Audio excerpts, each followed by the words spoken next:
Halo Mbak, selamat malam.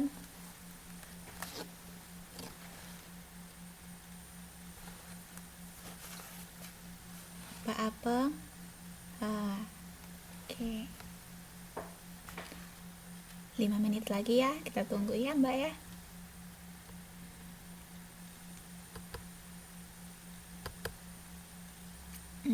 Dingin banget, 12 derajat.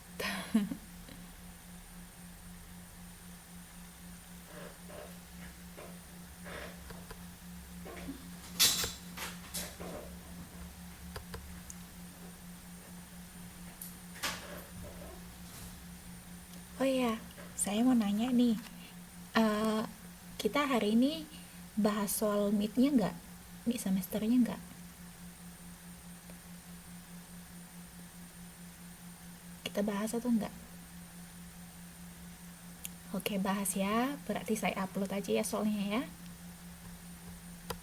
Aha.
Oh iya Mbak, jangan lama-lama ya Mbak.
Jangan ngantuk dong, Mbak. Lagi dingin ini. Saya pun belah-belahan ini. Oke, oke, kita mulai aja ya kelasnya. Jadi sebelum kita masuk ke materinya, kita akan memasuki materi baru hari ini. Cuman ada baiknya kalau kita bahas apa namanya itu, kita bahas dulu ujian semester kita yang minggu lalu. Bagaimana? Setuju nggak?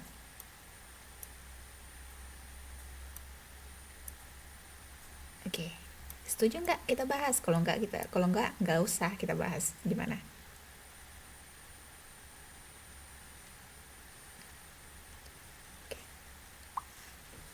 Oke. Iya, iya, ya. Oke, mohon ditunggu sekitar 1 menit ya Mbak ya. Saya ini ada urusan bentar ya. 1 menit aja. Oke.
Jadi kayak gini kondisinya.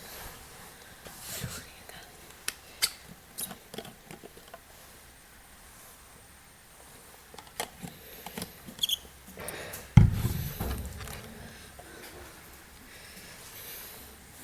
Oke, halo Mbak. Halo, masih di sini nggak? Oke, oke. Jadi kita berangkat dulu ke soal kita yang pertama yang minggu lalu. Nah, di situ uh, soal nomor 1 itu diambil dari pokok bahasan kita yang pertama. Nah, jadi di sini dikatakan soalnya manajemen adalah proses perencanaan, pengorganisasian, pengarahan dan pengawasan dan usaha-usaha para anggota dan penggunaan sumber daya lainnya untuk mencapai tujuan organisasi yang ditetapkan. Nah, pengertian di atas merupakan pengertian manajemen dilihat dari segi apa? Ayo, ayo dikasih tahu dulu jawabannya yang kemarin. A. Ada yang lain? Ada yang lain? Mbak Ayu, apa ini jawabnya Mbak?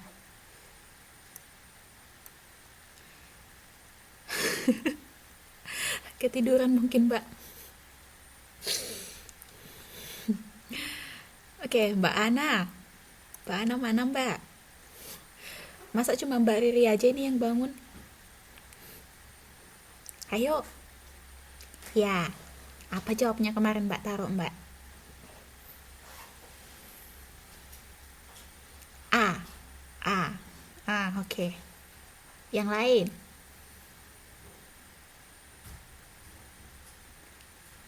Oke, saya mau tanya nih, bukunya dibaca atau enggak nih? Dibaca enggak bukunya?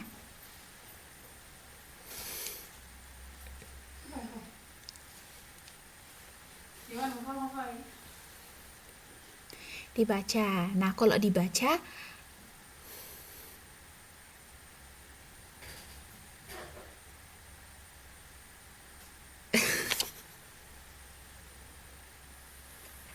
oke, jadi jawaban yang benar itu adalah D, budaya, dari segi budaya. Jawabannya adalah yang benar itu adalah D.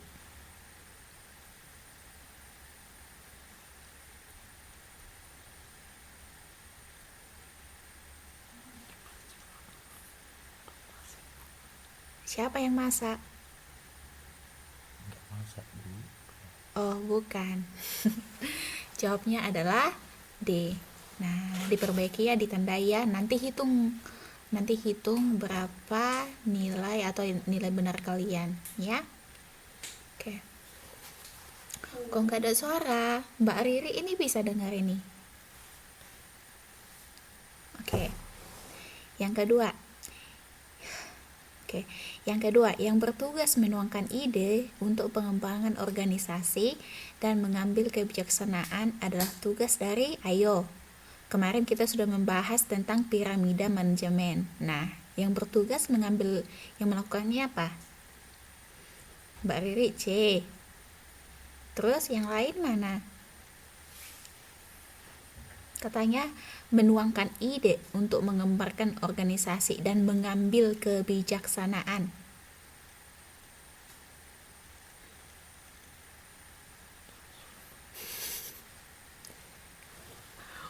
Mau dibilang, Bu, saya lapar, saya makan ya. Ayo, Mbak Ana katanya C. Ayo yang lain. Mana ini? Aduh, gara-gara musim dingin ini ketiduran ini semuanya. Saya juga ini udah beku ini tangan saya. Ayo, Mbak Santi, apa jawabnya Mbak? Baru datang ini kayaknya. Tumben lama dia.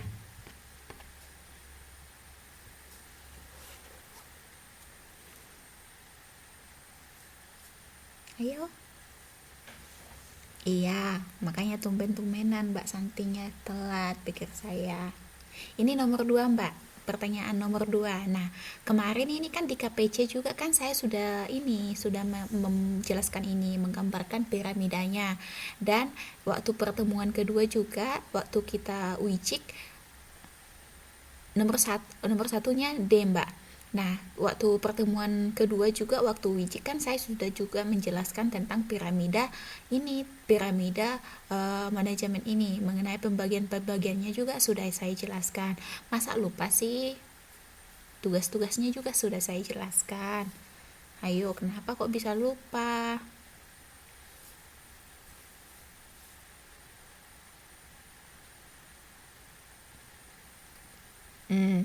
Coba nanti dicek lagi bukunya Mbak, soalnya ini saya ambil soalnya ini yang nomor 1 ini dari bukunya Mbak.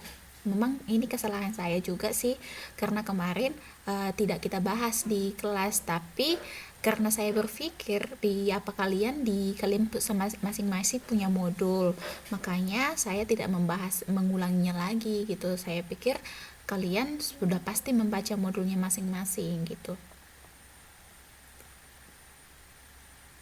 Jadi saya kemarin itu ngambil poin-poin intinya aja, saya jelaskan di kelas gitu.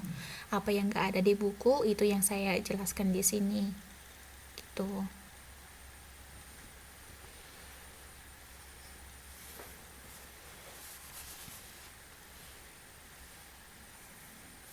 Nah, nomor 2 apa jawabnya?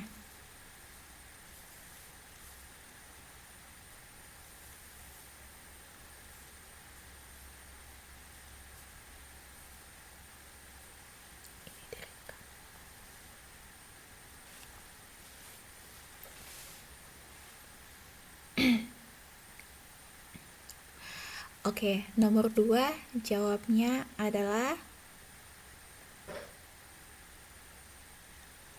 teneneneng. Jawabnya adalah ya, jawabnya adalah C ya. Yang bertugas menuangkan ide dan mengembangkan organisasi dan mengambil kebijaksanaan adalah tugas dari manajemen tingkat atas ya. Oke. Ada yang salah?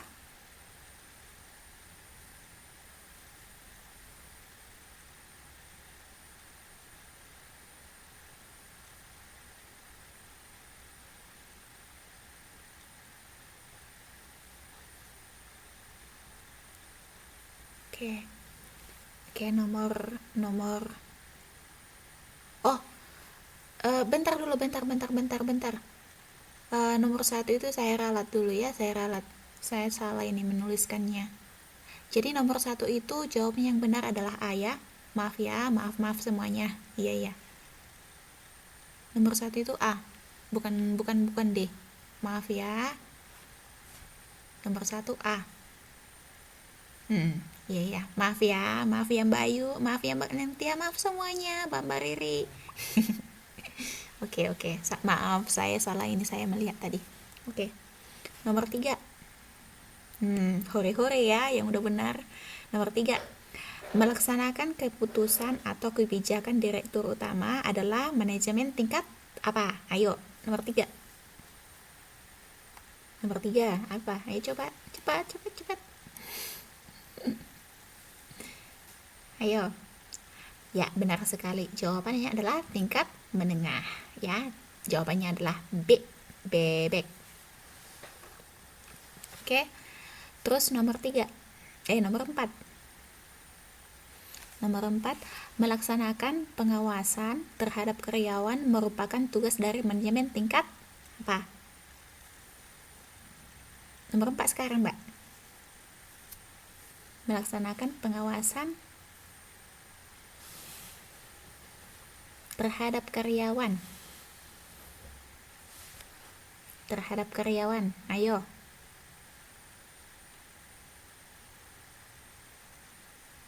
Melaksanakan pengawasan terhadap karyawan. Ini karyawan loh.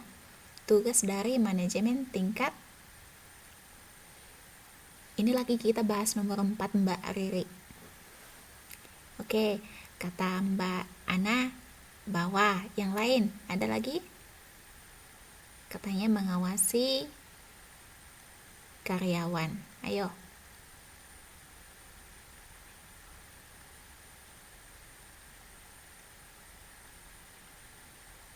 Ada yang lain?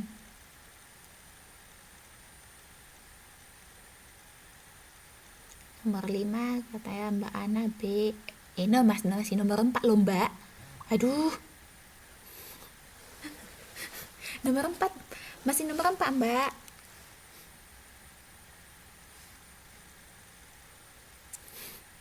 Kemajuan ini semuanya.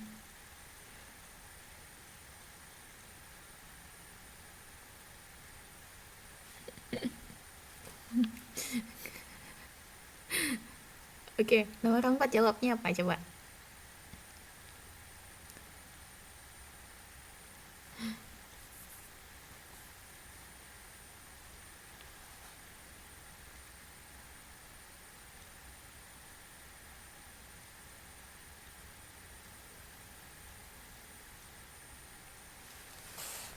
Nomor 4 kata Mbak Santi C. Ada yang lain? Oke, jawabnya nomor 4 itu adalah cantik. Ayo, siapa yang benar? Cantik. Oke. Tinggi-tinggi nih kayaknya nih semua nadanya nih. Oke, nomor 5. Nomor 5, menempatkan karyawan sesuai dengan keahlian yang dimiliki termasuk prinsip manajemen apa? Ayo. Oke, ya benar sekali. Pembagian kerja. Jawabnya adalah bola. Oke, nomor 6. Nomor 6 itu Karyawan harus bertanggung jawab pada atasan yang memerintahkan merupakan prinsip manajemen apa? Apa? Yo. Oke, prinsip manajemen itu apa? Ada berapa coba? Prinsip manajemen itu ada berapa? Ada yang masih ingat? Prinsip manajemen itu ada berapa?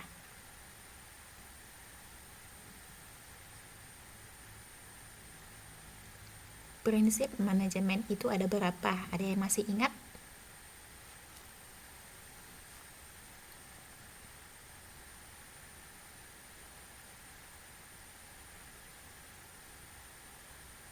Ayo dijawab. Prinsip manajemen itu ada berapa?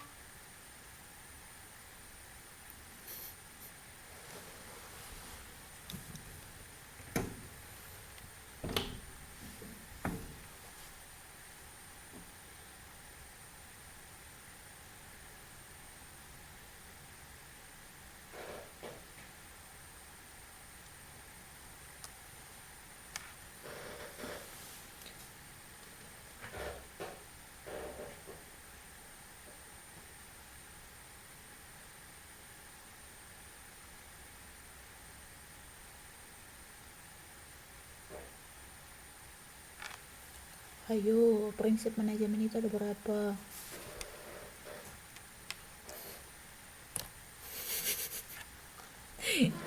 Iya, makanya disebutin aja, nggak usah dijelasin.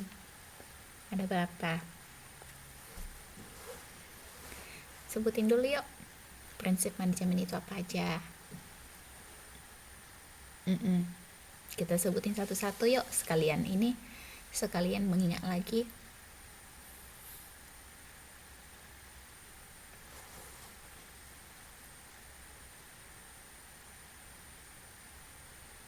Ya mbak, jangan lama-lama ya bawa makanan ya mbak Neng Tia.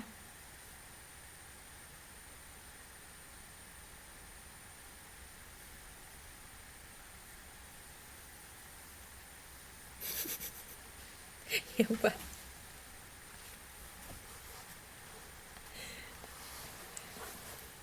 Jadi kadang orang ini cuma pakai handphone aja denger-dengernya, nggak bawa buku. Ayo. Ini yang aktif loh, biasa dapat poin kan? Kalau yang aktif di kelas kan perjanjian kemarin. Kalau aktif dia di kelas dapat poin tambahan gitu. Ya mbak, selamat datang mbak.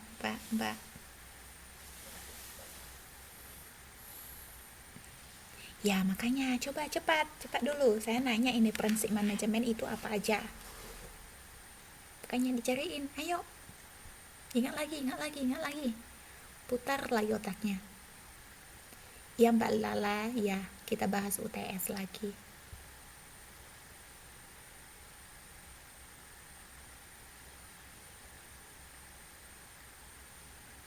Ya, makanya saya sebutin 14 itu apa aja Mbak Santi. Ayo dulu. Gak usah dijelasin, sebutin aja saya bilang. Pertanyaannya nomor 6 Mbak Riri. Saya nanya prinsip manajemen itu apa aja gitu.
Ayo, ada lagi.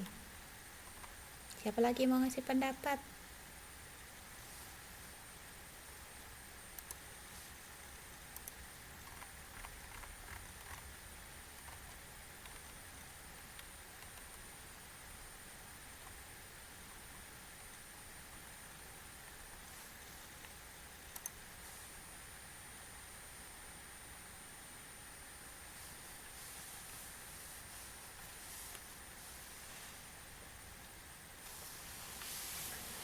Mhm, mhm, mhm.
Oke.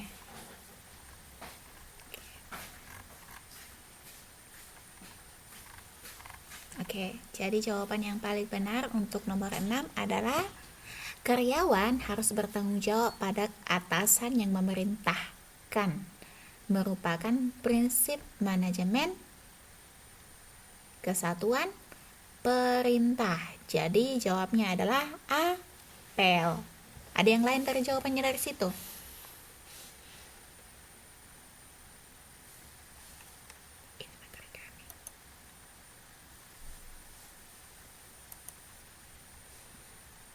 K. Nomor 6, apel. Nomor 6 apel.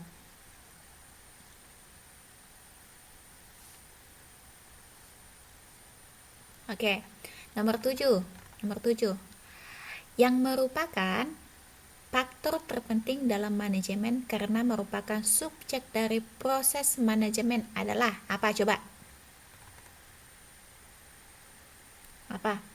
Yang merupakan faktor terpenting dalam manajemen karena merupakan subjek proses manajemen adalah apa? Ada yang bilang, Mbak Lala bilangnya yang lain? Ya, selamat datang Mbak Bul.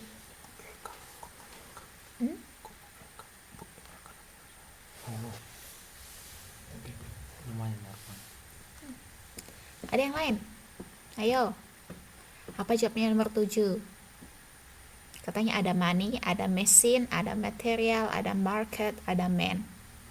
Oke, ada yang lain lagi?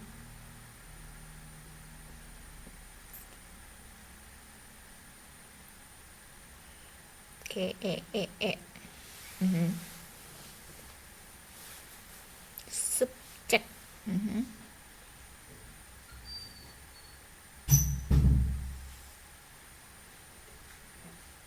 Nomor 7 Mbak, nomor 7. Ayo, ada lagi jawaban yang lain? Ini di kelas ini ada berapa orang ini ya?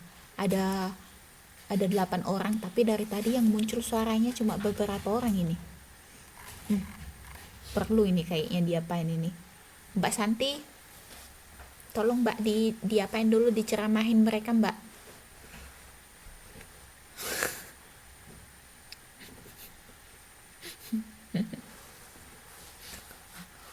Oke. Tolong diceramahin dulu Mbak, orang-orang yang ini, Mbak-mbak yang gak mengeluarkan suara ini, yang dari tadi cuma sebagai pendengar setia.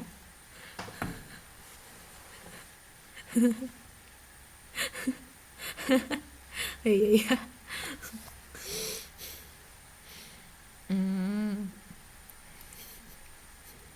Oke, jadi nomor 7 jawabannya apa? Jawabnya adalah Ya, jawabnya adalah E. Jadi subjeknya itu adalah man atau manusianya. Sedangkan objeknya siapa? Objeknya di sini sebagai objek siapa? Kalau tadi di dalam manajemen itu yang menjadi subjeknya itu adalah man atau manusianya. Jadi kalau yang menjadi objeknya siapa? Money. Yakin money. Coba dulu yang lain. Yakin. Coba dulu yang lain. Material. Oke. Oke.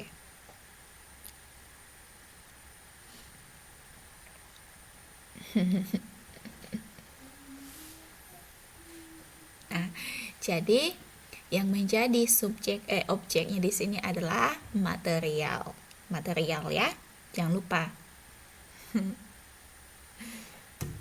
Subjeknya adalah orang dan yang menjadi objeknya adalah material.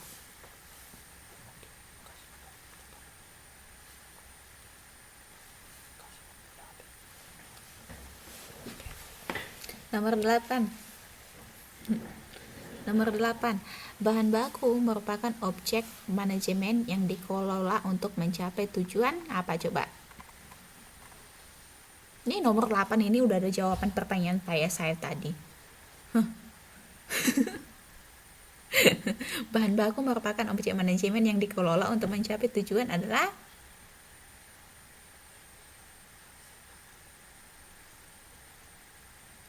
ya, material. Ya, material. Udah dibahas tadi ya. Nah, nomor 9.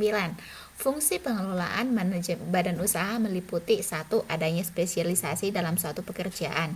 Yang kedua, adanya suatu kepastian tentang tujuan yang ingin dicapai.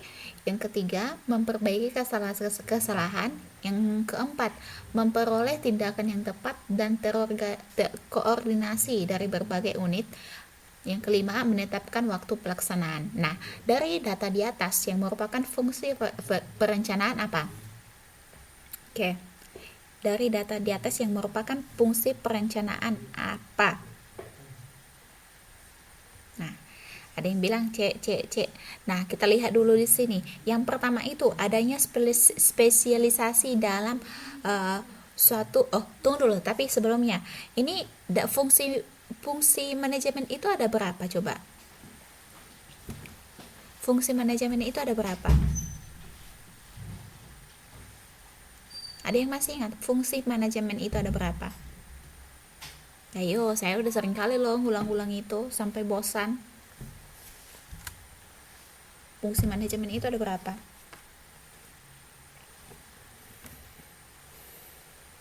Kok 5 sih? 4. Coba Mbak Santi apa aja tuh Mbak? 4. Jangan lupa, jangan ditambah-tambahin Mbak. Harus pas dia. Kok SPOP? Apaan tuh SPOP Mbak? Di modul 5. Apa lagi Mbak? Yang satu lagi. Coba.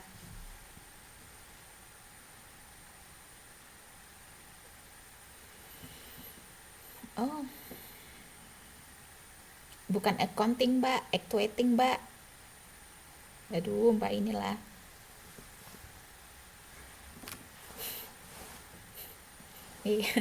Iya. Jadi fungsi perencanaan itu secara umum ada 4, yaitu POAC, yang artinya planning, organizing, actuating, and controlling. Kalau planning itu artinya apa? Perencanaan. Dan organizing itu apa? Pengelompokan atau pengorganisasian. Nah, kalau actuating itu apa? Coba. Actuating itu apa? Pergerakan. Pergerakan yang bagaimana maksudnya? Coba.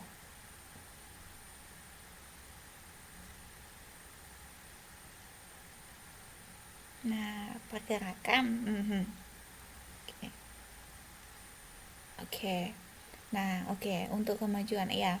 Bagaimana seorang manajer itu menggerakkan bawahannya supaya dapat mencapai tujuan? Itu yang dimaksud dalam pergerakan di sini.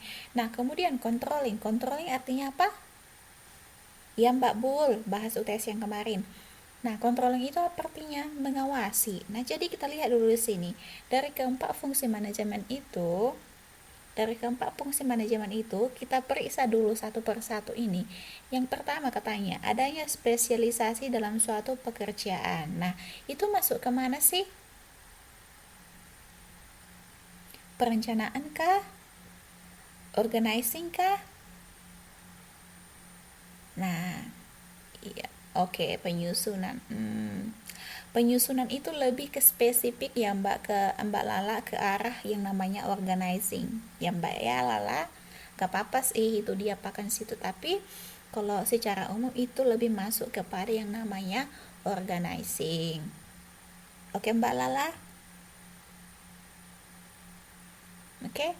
Nah, jadi kita lihat dulu nomor satu itu ada katanya adanya spesialisasi dalam suatu pekerjaan. Itu masuk kemana? Dari fungsi yang keempat itu tadi dia masuk kemana coba? Ini Mbak jangan salah-salah loh. Ini sering ini muncul di UN. Jadi kita harus tahu fungsi-fungsi manajemen itu apa aja gitu. Coba dulu nomor satu itu adanya spesialisasi dalam suatu pekerjaan. Alasan aja ini Mbak Riri ini.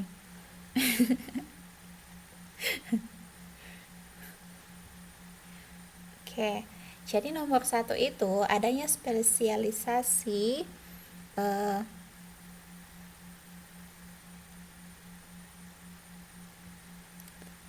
spesialisasi dalam suatu pekerjaan. Itu masuk ke mana? Organizing, benar sekali. Itu masuk ke dalam pengorganisasian atau pengelompokan. Kenapa? Kan ada di situ kata spesialisasi. Berarti dia dikelompokkan sesuai dengan bidangnya masing-masing gitu. Nah, yang kedua. Oke. Yang kedua apa? Adanya suatu kepastian tentang tujuan yang dicapai. Nomor 9, Mbak Bul. Aduh, gimana sih? Gemes saya. Iya Mbak. Tadi ada orang udah pada bilang nomor 9.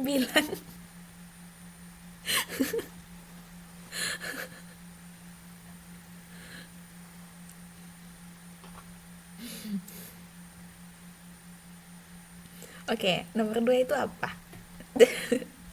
Tahu nih Mbak Pul ini.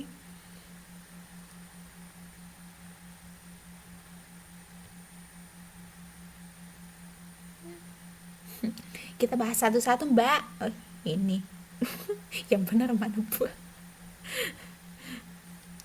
Nah, nomor 2 itu masuk kepada perencanaan. Nah, adanya suatu kepastian tentang tujuan yang ingin dicapai. Artinya itu mereka sudah menetapkan yang namanya apa yang menjadi tujuan mereka, sehingga ini dikelompokkan kepada perencanaan. Nah, yang ketiga, memperbaiki kesalahan-kesalahan. Itu masuk kemana coba?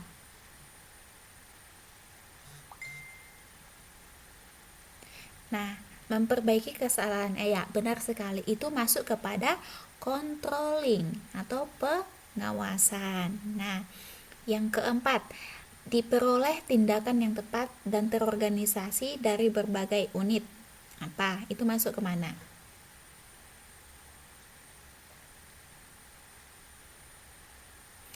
Ya, itu juga masuk kepada perencanaan atau planning. Nah, nomor 5, menetapkan waktu pelaksanaan. Katanya ada kata menetapkan. Berarti ada waktu yang ingin ada waktu yang mereka tentukan untuk melaksanakan rencana tersebut. Jadi itu termasuk kepada perencanaan. Nah, jadi yang benar jawabannya apa? Jadi jawabnya apa? C, benar sekali. Jadi jawabnya adalah C, cantik. Dah, siapa yang benar? Siapa yang salah?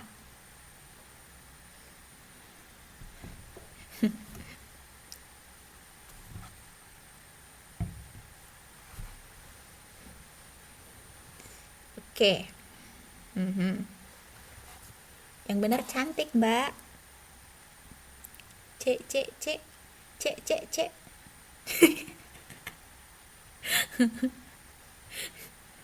Oke, nomor 10.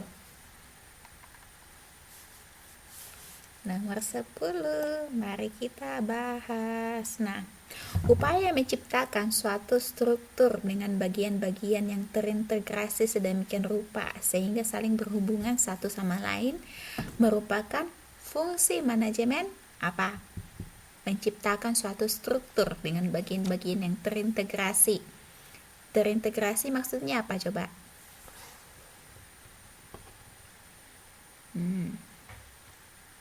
Terintegrasi sedemikian rupa sehingga saling berhubungan satu sama lain merupakan fungsi manajemen. Ya, benar sekali, itu adalah pengorganisasian atau pengelompokan. Nah, di sini kan kata kuncinya sudah ada kata bagian-bagian. Nah, berarti kalau ada bagian-bagian berarti ada pengelompokan di situ. Jadi jawabnya adalah bola. Oke. Hitung-hitung ya, berapa yang salah, berapa yang benar. Nah, kemudian nomor 11. Manajemen adalah seni untuk melaksanakan suatu pekerjaan melalui orang-orang lain. Pendapat tersebut dikemukakan oleh siapa? Ayo.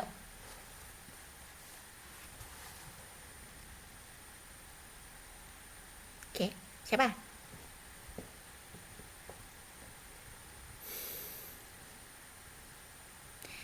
Oke, di modul hari ini. Siapa? Coba. Mbak Google bereaksi. Oke, jawabnya adalah nenek. Jawabnya adalah C. Cantik. Jawabnya adalah C. Cantik.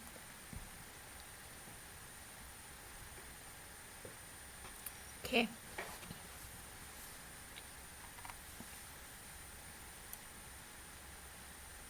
Nah, selanjutnya, manajemen adalah kemampuan dan keterampilan.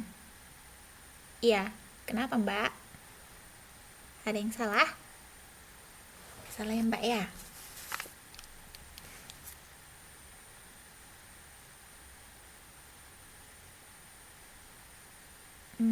Oke.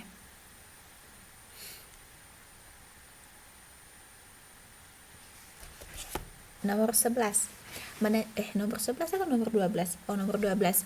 Manajemen adalah kemampuan dan keterampilan untuk memperoleh suatu hasil dalam rangka mencapai tujuan melalui kegiatan orang lain. Merupakan pengertian manajemen menurut siapa?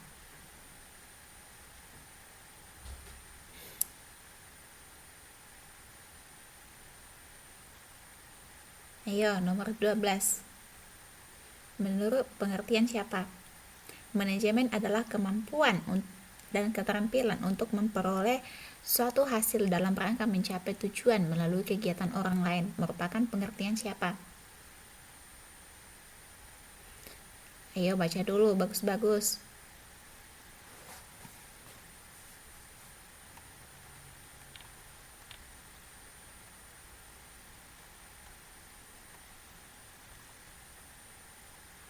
Ayo, nomor 11 sama nomor 12 ini sama ini soalnya.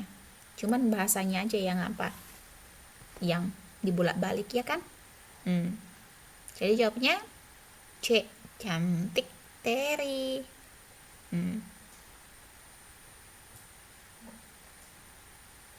Oke. Kemudian nomor 13. Kegiatan menyeleksi calon pegawai, menempatkan pegawai, promosi, dan pemutusan hubungan kerja merupakan kegiatan yang dilakukan oleh manajemen apa?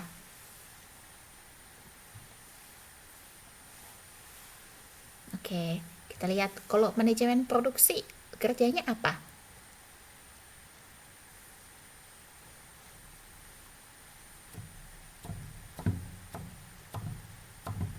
Kalau manajemen produksi kerjanya apa? Fungsinya apa? Bagian memproduksi barang. Kemudian yang untuk Iya ya Mbak, iya Santi, Mbak Santi. Kemudian yang personalia fungsinya apa?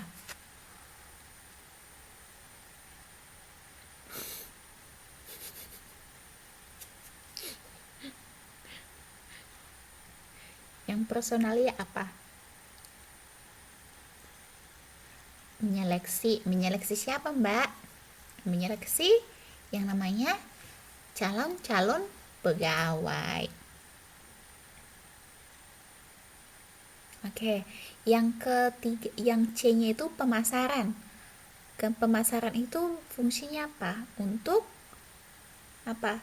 Memasarkan atau menjual barang-barang hasil produksi. Nah, yang ketiga, yang keempat, kalau manajemen keuangan itu fungsinya apa? Manajemen keuangan fungsinya apa? Buat megang-megang duit, buat megang-megang uang bukan? Iya, mencatat seluruh transaksi atau mencatat segala keuangan perusahaan. Nah, kemudian kalau administrasi fungsinya apa? Sama nggak personalia sama administrasi?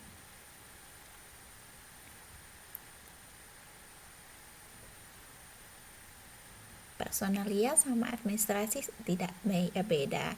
Jadi kalau begitu, tadi kan personalia itu khusus untuk menyeleksi para pegawai. Nah, kalau begitu administrasi fungsinya apa?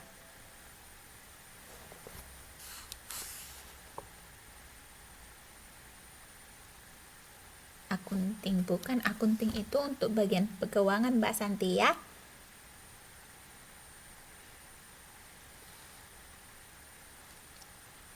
Pendaftaran pegawai. Kalau yang namanya Mbak Nengtia, kalau itu berkaitan dengan pegawai-pegawai, biasanya itu selalu berkaitan kepada yang namanya personalia.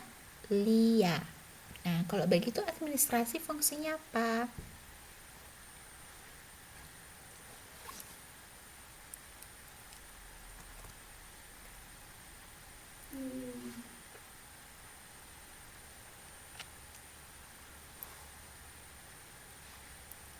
Ayo.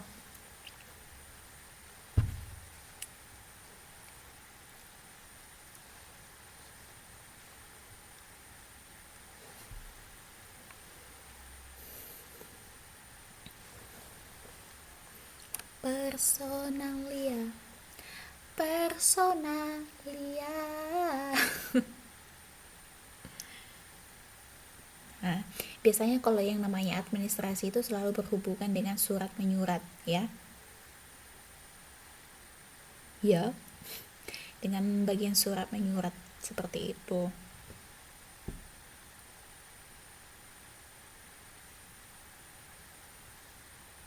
Nah, kalau keuangan itu kan masuk ke itu, Bu. Ke itu, Mbak, ke ini bagian. Oh, kalau sekretaris bukan, Mbak. Bukan.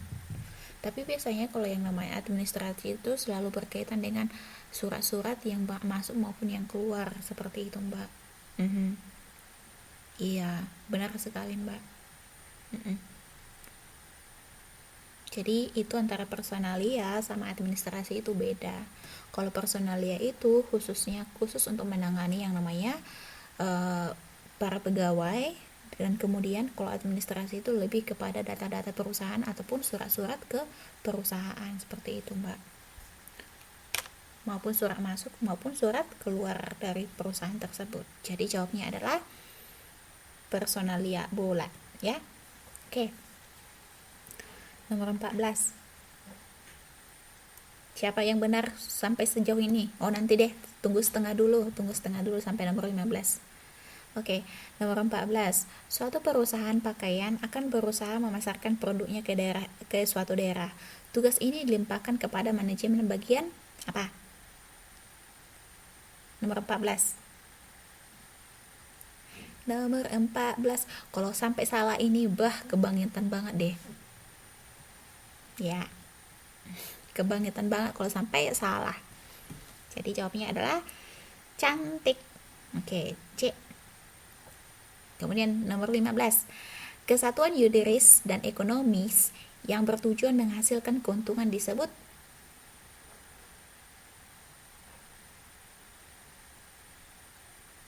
Nah, kesatuan yuridis dan ekonomis yang bertujuan menghasilkan keuntungan disebut apa?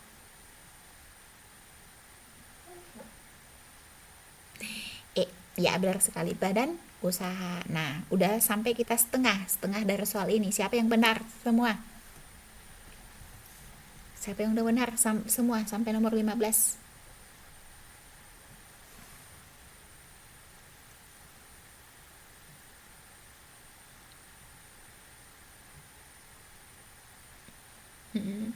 Nanti ditanya jawabnya Mbak, nengok di YouTube lagi nanti. Tanya nanti yang udah apa. Mbak Santi itu ditulis itu jawabnya. Tanya Mbak Santi aja nanti.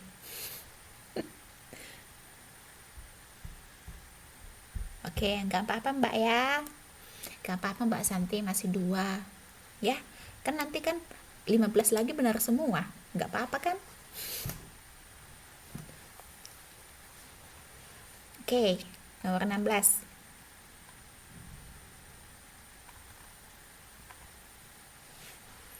Perusahaan yang modalnya terbagi atas saham-saham dan diperjualbelikan kepada masyarakat disebut apa? Coba, ini kemarin ada yang nanya ini. Siapa yang nanya ini kemarin?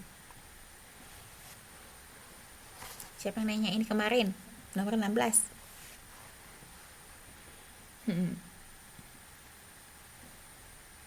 Oke. Oke, jadi jawabnya adalah A. Iya, jawabnya adalah A. Perseroan terbatas terbuka. Oke. Yang nomor 17. TBK. Yap, benar sekali. Nah, nomor 17. Badan usaha yang terdiri dari 2 orang dengan menggunakan satu nama merupakan bentuk badan usaha apa? Nomor 17. Terdiri dari 2 orang dengan menggunakan satu nama merupakan bentuk badan usaha.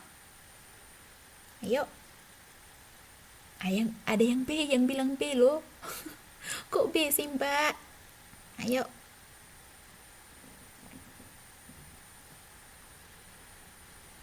Nomor 17. 17, 17, 17.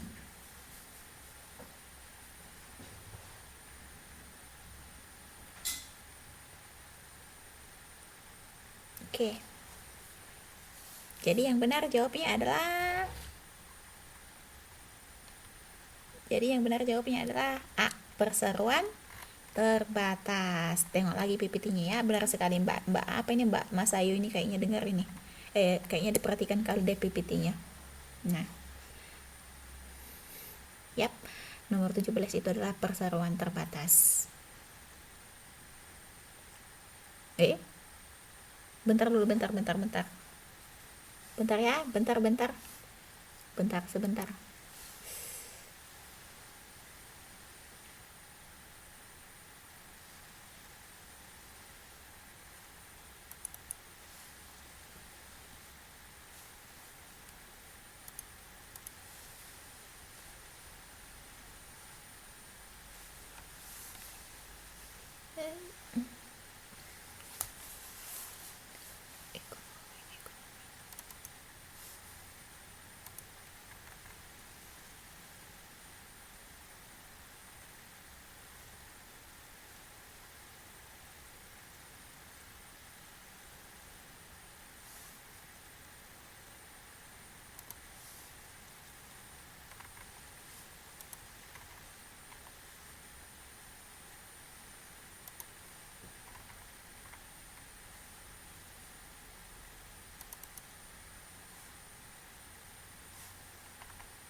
Oke.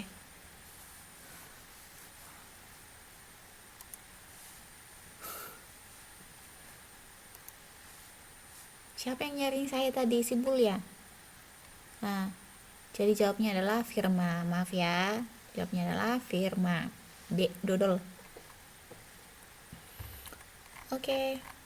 Si Bul ini malah nyariin saya ini. Nampak kali lagi ini, lagi apa namanya? Lagi kangen ini sama saya. Oke. Nomor 17. Nomor 18.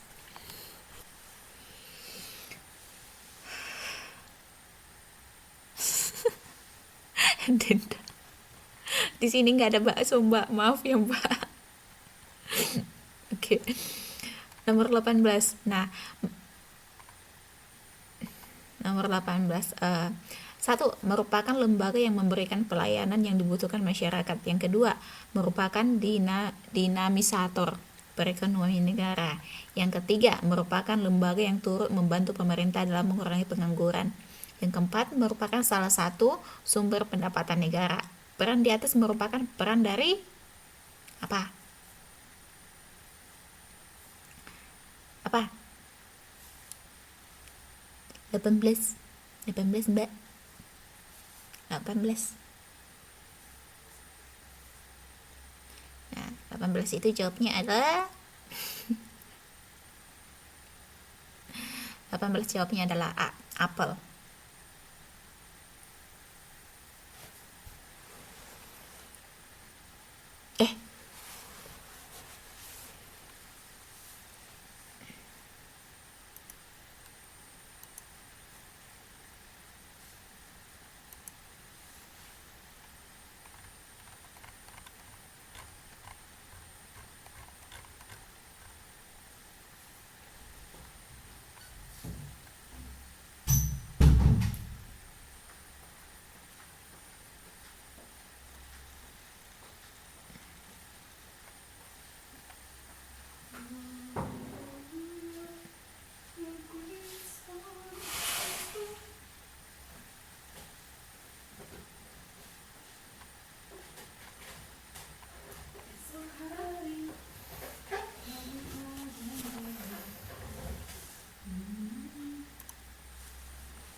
Sebentar, jangan gaduh dulu, jangan berisik dulu.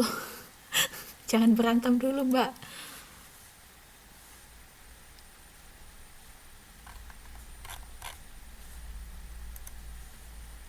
Jangan berantem ya. Bentar.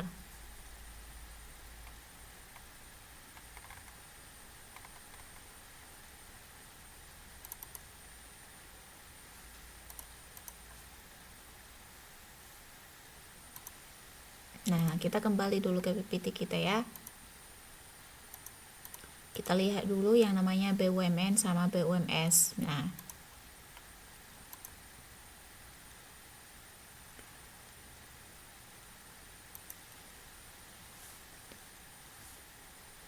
coba.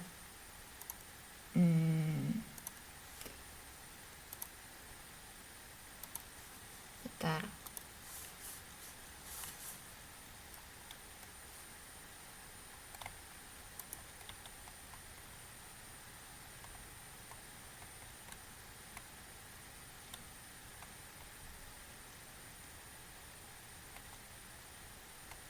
Nah, coba. Ini saya bacakan dulu ya. Saya bacakan dulu. Ini tujuan didirikannya BUMN. Nah, dengarkan. Nah, tujuan didirikan BUMN yang pertama itu menjaga stabilitas sosial. Nah, stabilitas sosial dengan pengolahan barang yang menyangkut kepentingan umum. Yang kedua, pemerataan ekonomi masyarakat dengan membantu usaha kecil dan menengah, baik dengan pengolahan maupun penyediaan faktor-faktor produksi dengan kebijakan harga tertentu. Yang ketiga, sebagai sumber pendapatan negara. Yang keempat, pelaksana pelaksana pelaksana berbagai kebijakan ekonomi pemerintah. Yang kelima, memperluas lapangan kerja. Nah, kita lihat lagi untuk BUMS itu apa. Nah, untuk BUMS itu kita lihat lagi sebentar. Ya, ya. Nah, sebentar. Ini apa sih tadi? Nah, jadi di sini manfaat BUMS. Ya, Mbak.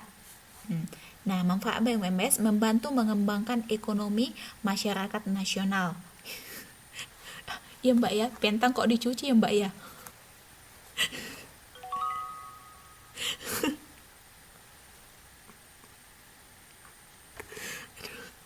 Aduh, aduh.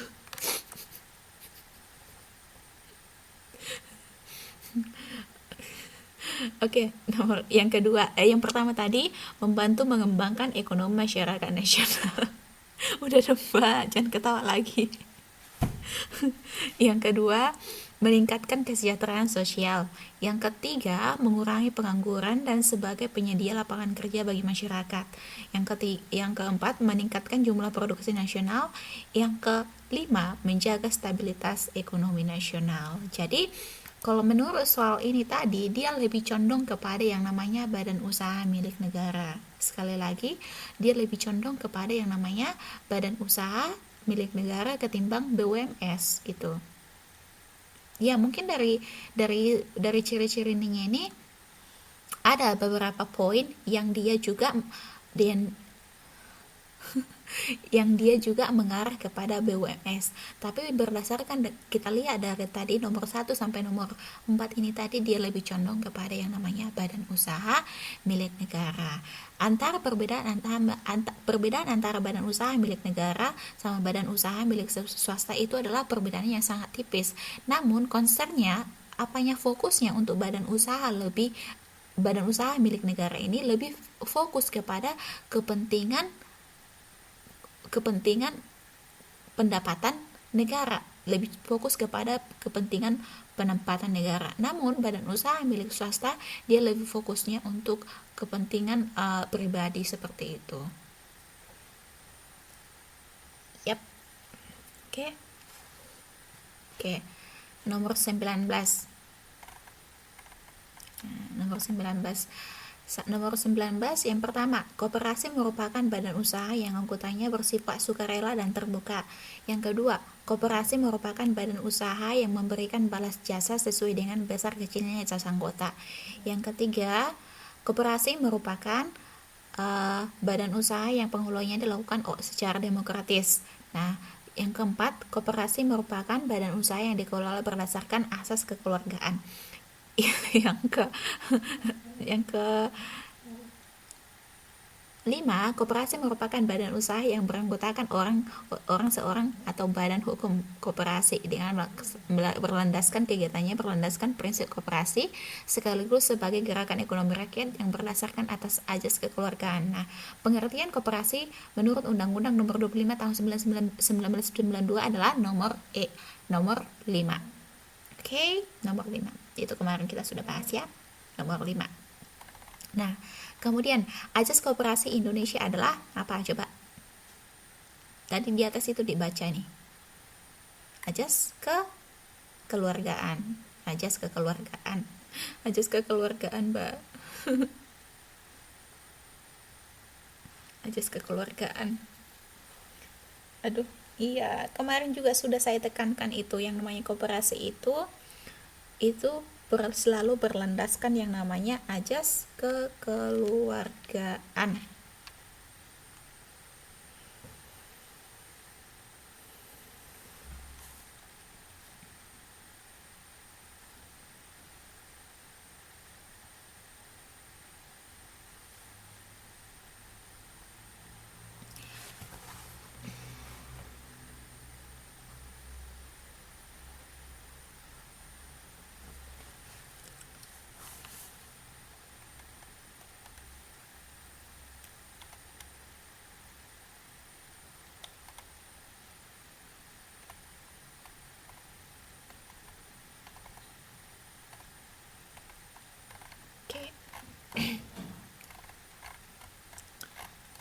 Oke, nomor 20. Simpanan yang dibayarkan oleh anggota koperasi pada saat menjadi anggota disebut apa? Simpanan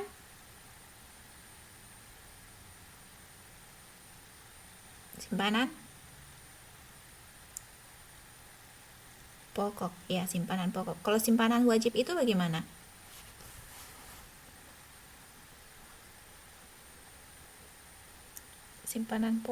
Wajib itu gimana? Nah, oke. Kalau simpanan sukarela itu?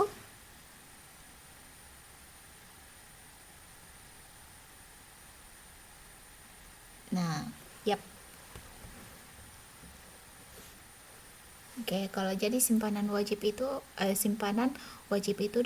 simpanan wajib yang harus dibayar tiap bulannya. Sementara simpanan sukarela itu berapapun yang anggota koperasi ingin simpan di koperasi itu bisa gitu. Jadi yang menjadi simpanan yang pertama kali yang harus dibayarkan ketika menjadi anggota koperasi adalah simpanan pokok. Nah, simpanan pokok ini bisa diambil nggak?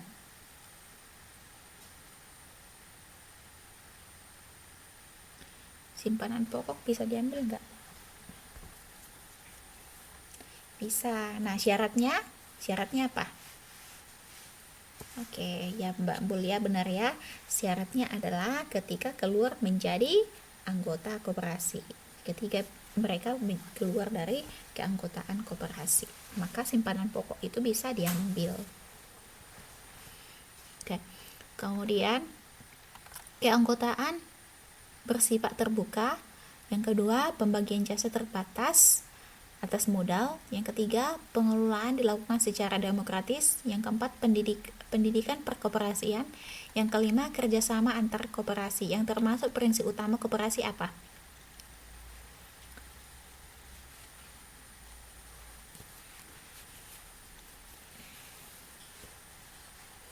Oke, jawabnya adalah A. Jelas sekali itu ya, jawabnya adalah A ya, 1, 2, 3. Yap. Yang bukan merupakan masa keanggotaan koperasi sekolah berakhir adalah, maaf ya, ini sebenarnya kita belum masuk ke sini, cuman karena ini berkaitan juga. Saya rasa ini tidak terlalu terlalu jauh berbeda dengan koperasi yang pada umumnya gitu. Jadi saya pikir saya nggak apa-apa lah saya masukkan ini gitu. Jadi jawabnya ini apa?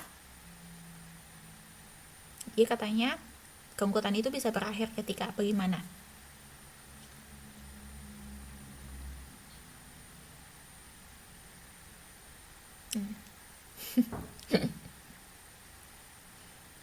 Oke. Jadi di sini garis bawahi kata bukan merupakan masa keanggotaan koperasi berakhir adalah D ya. Jangan emosi Mbak Santi loh, jangan emosi. Oke, jadi jawabnya adalah D. Oke, selamat datang lagi Mbak. Oke. Oke. Sisa hasil usaha atau SHU pada koperasi adalah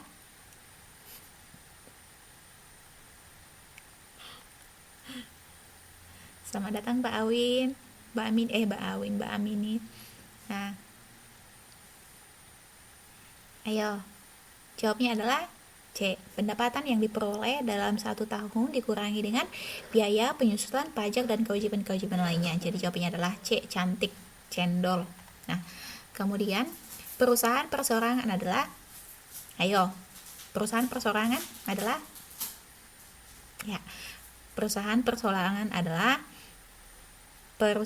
jawabnya adalah A. Apel, perusahaan yang seluruh permodalannya menjadi tanggung jawab perseorangan gitu.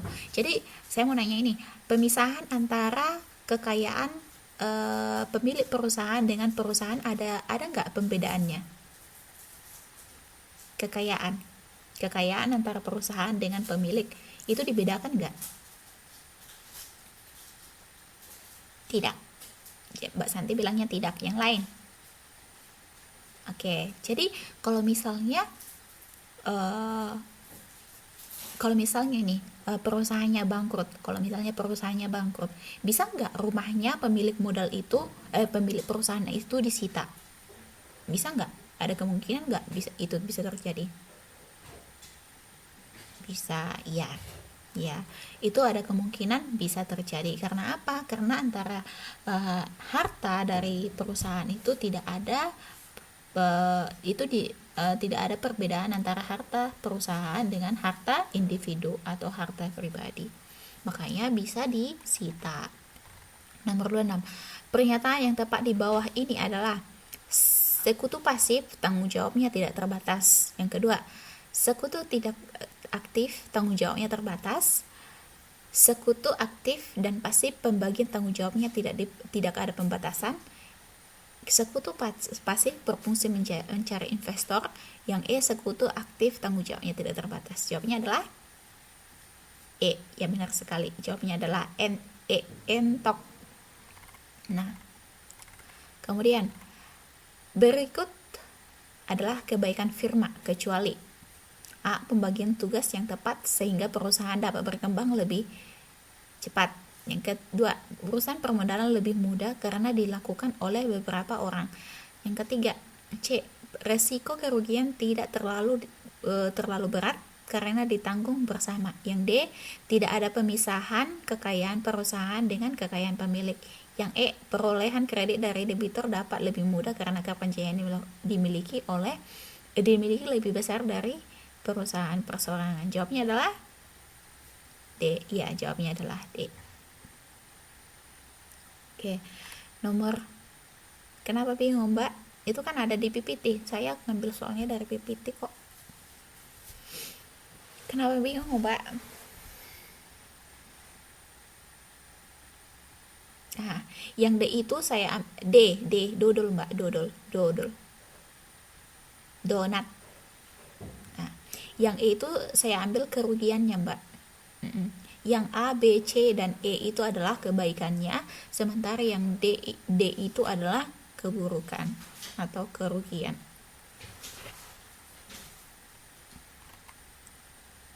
Dua enam tadi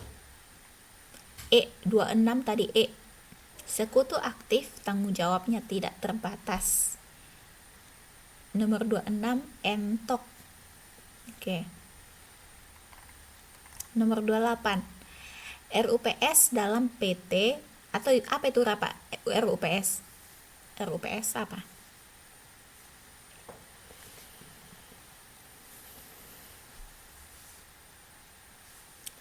RUPS itu apa?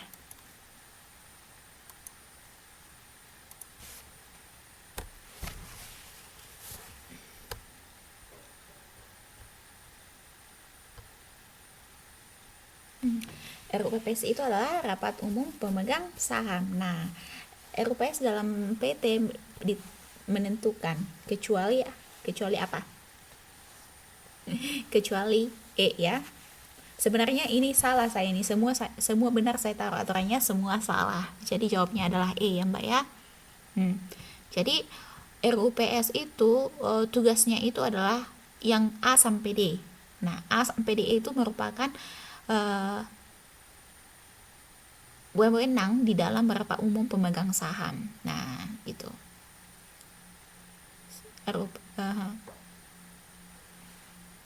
Jadi A sampai D itu ditentukan di rapat umum pemegang saham.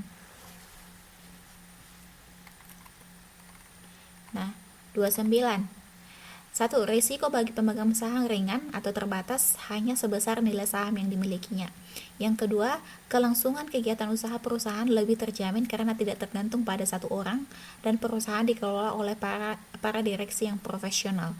Yang ketiga, untuk penambahan modal lebih mudah yaitu dengan cara menjual saham-saham. Yang keempat, pemegang saham dengan mudah memperjualbelikan sahamnya. Nah, dari ciri-ciri di atas merupakan kebaikan dari apa? Ya, kebaikan dari PT yaitu perseroan terbatas. Benar ya? Nah, nomor 30. Bila anggota aktif tidak jujur, maka anggota pasif dapat dirugikan.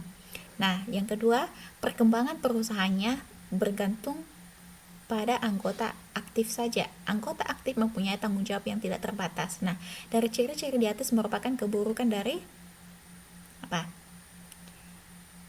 Oke. Jadi jawabnya adalah B. Mbak Santi ini kayaknya ini marah-marah terus ini dah. Oke. Oke, untuk nomor 1 sampai nomor 30 sudah selesai. Siapa yang benar semua? Udah. Siapa yang benar semua? Angkat tangan. Oke. Oke.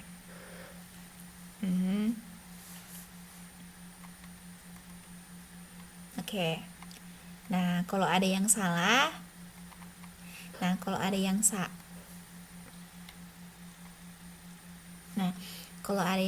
nggak usah takut ya, karena kan ini kan saya selalu ngasih tugas kan. Nah, saya selalu ngasih tugas dan juga saya menilai keaktifan kalian gitu. Jadi jangan hanya memikirkan aduh nilai semester saya jelek, aduh saya cuma benar sekian, aduh saya cuma kayak gini gitu. Gak usah terlalu dipikirkan kali, Mbak. Gak usah ya. Ini hanya sekian persen dari penilaian itu. Masih ada yang namanya keaktifan di kelas, kehadiran, tugas-tugas, ketepatan waktu mengumpulkan tugas dan lain sebagainya. Masih banyak kok penilaian-penilaian yang lain gitu. Jadi nggak usah takut, aduh nanti nilaiku di bawah standar gitu kan. Nggak usah takut gitu, nggak usah takut ya Mbak ya. Yang penting aktif aja di kelas, lakukan semua tugas-tugasnya, tepat waktu dikumpulkan. Insya Allah tidak akan ada di bawah standar. Oke? Semua pasti di bawah KKM, di bawah di atas 75. Pasti semua nilainya di atas 75. Oke?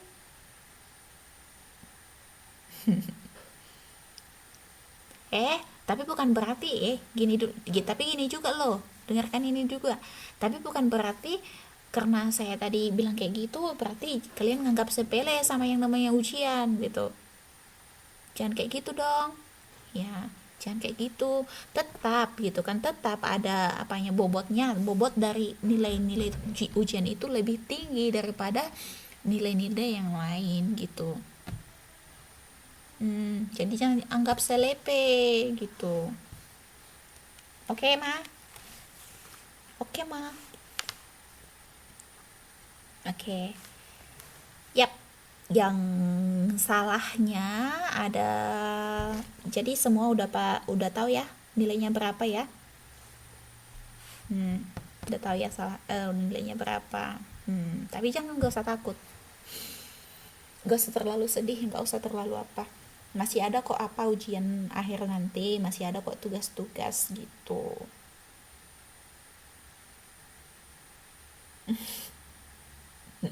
Iya saya tahu Mbak Bul, Mbak itu kan nggak pernah sedih, selalu ketawa aja, malah lebih galak kayaknya Mbak Bul ini daripada Mbak Santi.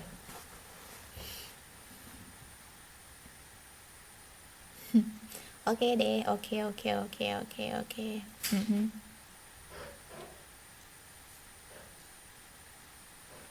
Nomor 11 sama 12. Ya.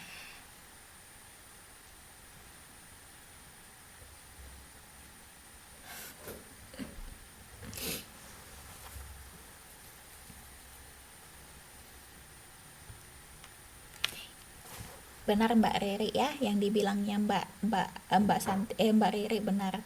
Yang jadi patokan itu adalah kegiatannya itu dilakukan oleh orang lain gitu. Wateri. Kegiatannya itu dilakukan oleh orang lain yang melakukan gitu. Oke. Nah, jadi harusnya sih hari ini kita membahas tentang koperasi dan kewirausahaan. Nah, tapi kita sudah membahas soalnya.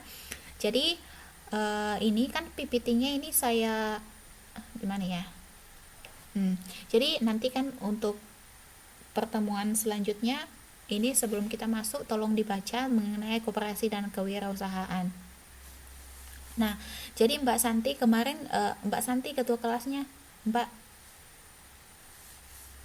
Nah, Mbak Santi kemarin kan harusnya kan tanggal 13 itu kita ada kelas pengganti ya. Nah, jadi saya lupa di situ masuk kelas yang hari Minggu kemarin, harusnya kita masuk kan. Nah, jadi gimana kalau kita ganti itu di tanggal eh di tanggal bentar. Iya. Iya, harusnya kita tanggal 13 kemarin itu masuk. Di tanggal 27, Mbak, bagaimana, Mbak? Ah, tanggal 27, Mbak. Kita ganti aja, Mbak ya. Oke. Tolong diingatkan saya, Mbak ya, kalau misalnya saya lupa. Ya, Mbak. Tanggal 27. Mm-mm. Ya, hari Minggu. Itu hari Minggu, Mbak, tanggal 27. Mm-mm. Nah, jadi biar ini materi kita tentang kewirausahaan ini biar cepat selesai, nanti di bulan satu kita biar fokusnya bulan satu sama bulan 2 biar kita fokusnya kepada soal-soal UN. Ya, Mbak ya. Oke. Okay? Mhm. Oh iya, soal UN yang kemarin itu kalian butuh nggak biar saya upload aja?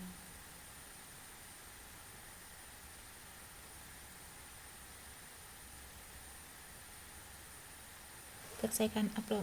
Nah, saya upload aja ini barengan ya sama PPT yang harus kalian baca, yang harusnya kalian baca hari ini. Oke? Okay? Nanti saya upload sekalian deh. Oke, okay, ada yang mau ditanya lagi biar kita akhir kelas kita?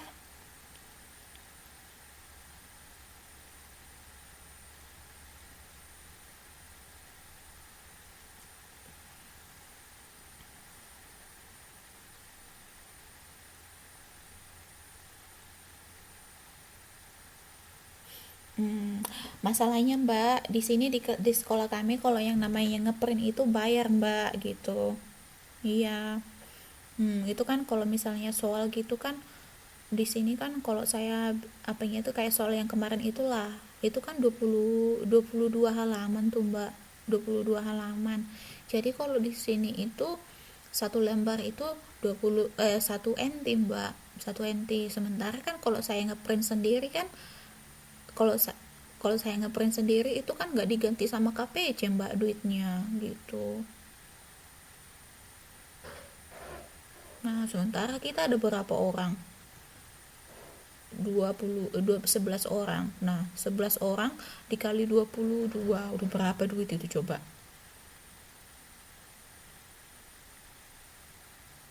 Itulah kemarin Mbak, kan saya suruh juga itu pengurus yang kopi gitu kan. Tapi mereka bilang ya entahlah nggak jelas juga sih Mbak gitu. Jadinya ya terpaksa kita pakai itu slide gitu. Saya juga sebenarnya kurang nyaman juga sih Mbak makainya, tapi mau gimana gitu. Mm-mm.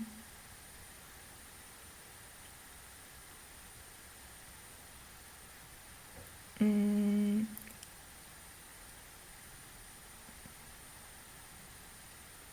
oh, ya udah deh. Nanti, oke oke. Kalau begitu sih nggak apa-apa ya. Kalau begitu nanti saya ini aja deh. Saya gitu aja deh solusinya ya. Iya, oke oke Mbak. Mm-mm.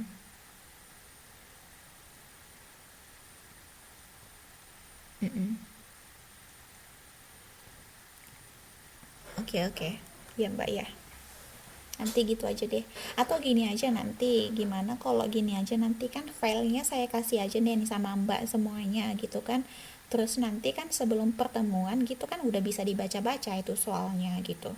Jadi kalian ngeprint sendiri aja gimana? Oh iya iya.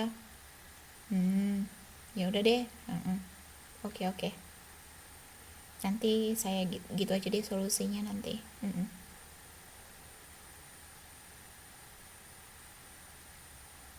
Oke, jadi kita pertemuan tanggal. Hmm, hmm.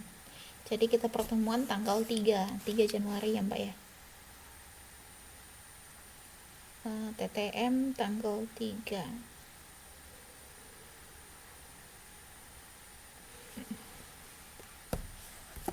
Yep.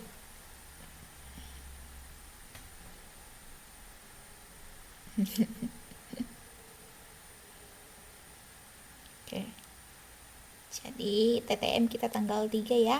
Ingat 2 kali lagi kita TTM di Taipei. Jadi saya harap nih ini untuk pertemuan bulan 1 sama bulan 2 teman-teman semuanya datang. Karena tinggal 2 kali lagi kan kita ketemu kan. Ya, Mbak ya.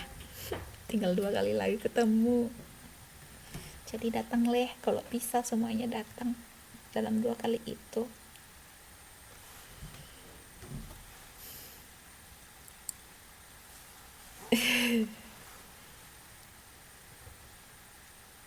Ya, mm-mm.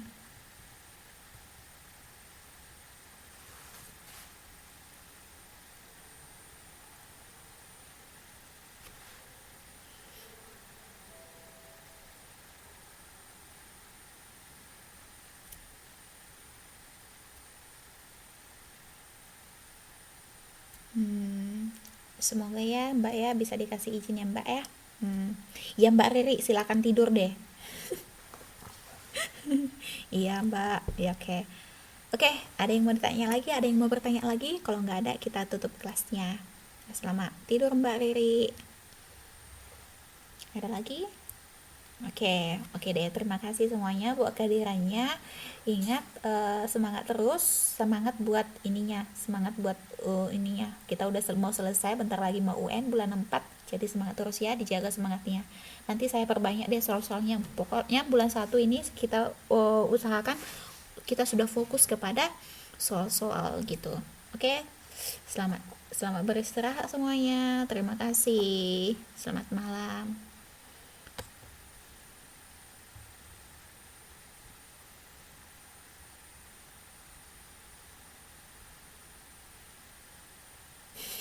Mbak Neng Tia udah bubar Mbak kelasnya.